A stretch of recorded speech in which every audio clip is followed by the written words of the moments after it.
Letter કાંડ મામલે મોટા સમાચાર આવ્યા છે। હવે કેન્દ્રીય માનવ અધિકાર જે આખી સમિતિ છે તે તપાસ હાથ ધરવાની છે અને આખી આ ઘટનાની હવે માનવ અધિકાર આયોગ પણ મેદાને આવી ગયું છે।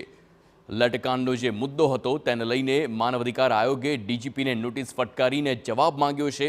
આરોપીનું સરઘસ કાઢવા અને મોડી રાત્રે ધરપકડ મામલે જવાબ માંગવામાં આવ્યો છે।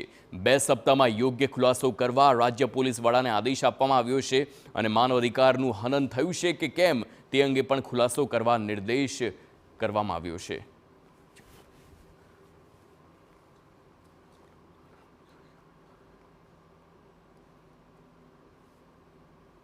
અમરેલીમાં યુવતીના સરઘસ મામલે હવે રાષ્ટ્રીય માનવાધિકાર આયોગ છે તે મેદાને આવ્યું છે।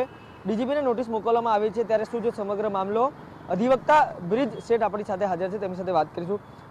કઈ પ્રકારની જે સમગ્ર કાર્યવાહી છે તે આગળ વધી છે, શું નોટિસ છે તે માનવાધિકાર આયોગ તરફથી મોકલવામાં આવી છે?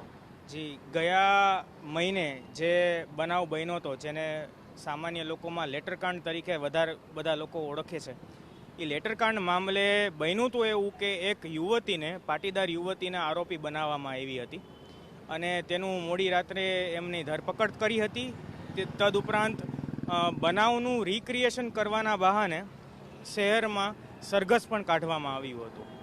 હવે આ મોડી રાતની ધરપકડ અને શહેરમાં જે સરઘસ કાઢવામાં આવ્યું તે બંને કાર્ય જે પોલીસ અધિકારીઓએ કર્યા છે એ માનવ અધિકાર વિરુદ્ધના છે અને નેશનલ હ્યુમન રાઇટ્સ કમિશન દ્વારા બહાર પાડવામાં આવેલી એરેસ્ટ બાબતેની ગાઈડલાઇન્સ વિરુદ્ધના છે।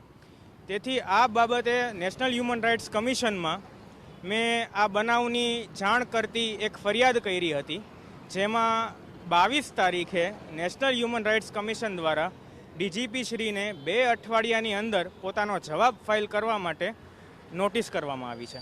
જે પ્રકારે ડીજીપી દ્વારા પણ જો જવાબ રજૂ કરવામાં આવે ત્યારબાદ કયા કયા પ્રકારની કાર્યવાહી થઈ શકે છે, શું જોગવાઈ છે? જી, ડીજીપી સાહેબ દ્વારા જવાબ રજૂ કરવામાં આવે અને જો માનવ અધિકાર કમિશનને એવું લાગે કે આ જવાબ છે એ યોગ્ય નથી અથવા ખરેખરમાં હ્યુમન રાઇટ્સનું વાયોલેશન થયું છે ભોગ બનનાર દીકરી સાથે, તો તે તદુપરાંત હ્યુમન રાઇટ્સ કમિશન પોતે પણ કેસ ફાઇલ કરી શકે છે, યોગ્ય કાનૂની કાર્યવાહી કરી શકે છે અને યોગ્ય અદાલતમાં આ બાબતેની રજૂઆતો કરી શકે છે। ધન્યવાદ। તો જે પ્રકારે અમરેલી કાંડ પાછલા કેટલાય દિવસથી ચર્ચામાં છે, આ જ મામલે હવે રાષ્ટ્રીય માનવાધિકાર આયોગ દ્વારા સુઓ મોટો લેવામાં આવ્યું છે અને સ્ટેટ ડીજીપીને નોટિસ ફટકારી જવાબ પણ માંગવામાં આવ્યો છે। કેમેરા પર્સન દીપક સેન સાથે રોનક વર્મા, TV9 અમદાવાદ। વડોદરા